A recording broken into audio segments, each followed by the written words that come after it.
A researcher wishes to test the effectiveness of a flu vaccination. 150 people are vaccinated, that's our total. 180 people are vaccinated with a placebo, and 100 people are not vaccinated. So we actually have 3 groups there. The number in each group who later caught the flu was recorded. The results are shown below.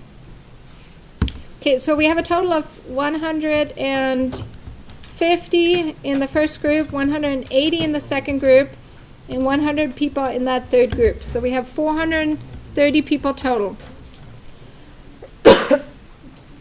Use a 0.05 significance level to test the claim that the proportions of people catching the flu is the same in all 3 groups. So we're really trying to say that whether you catch the flu is independent from the treatment. So whether you were vaccinated, you received the placebo or the control. So our null hypothesis is that the outcome is independent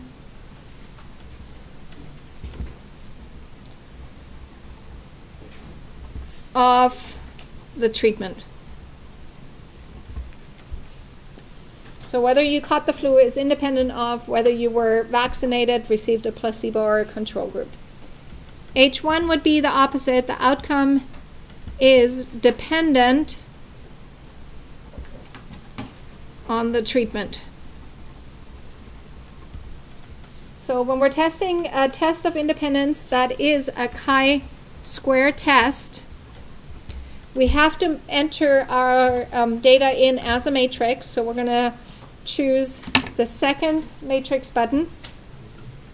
So hit second, and then the X inverse function. You're going to edit this one. The number of rows is 2, the number of columns is 3, so it is a 2 by 3 matrix. You always want to edit matrix A. Just makes it easy. So 2 by 3. Now you can see that the matrix that's underneath corresponds to the number of rows and number of columns in your table. So let's enter those numbers. So the first group we have 8, then we have 19, then we have 21, second row 142, 161, and 79.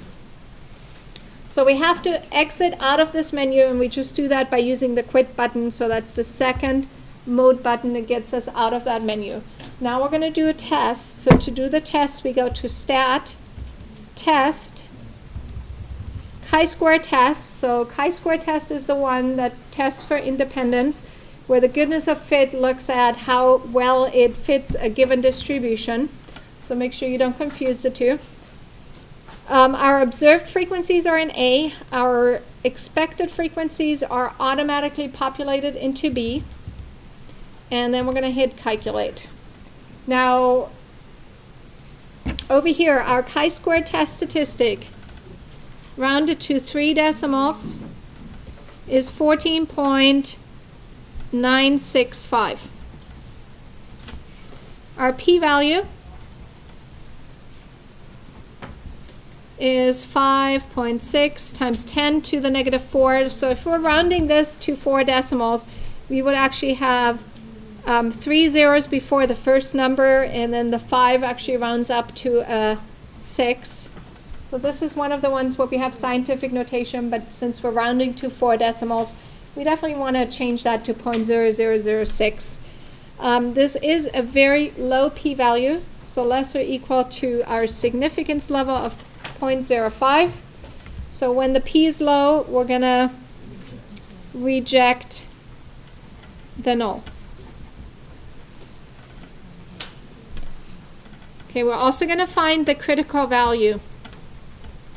And it gives us the degrees of freedom on our calculator as well, but we could easily calculate that by taking the number of rows minus 1, so that would be 1, times the number of columns minus 1, that's 1 times 2, or 2. So our critical value in a right tail test with an area of 0.05 in the right tail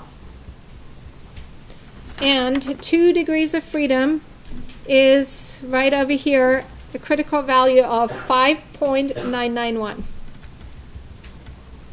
So our test statistic, which is 14.965, falls into the tail area, which is reject the claim. Last thing, our wording is, let's see what our claim was.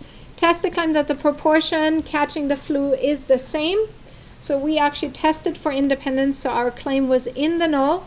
We rejected the null, and therefore our wording is there's sufficient evidence to warrant rejection of the claim.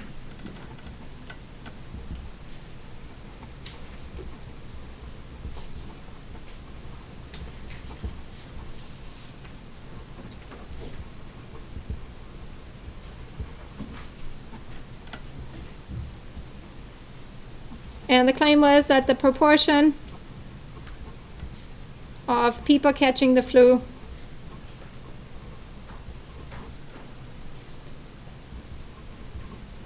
is the same in all three groups. So we rejected the null.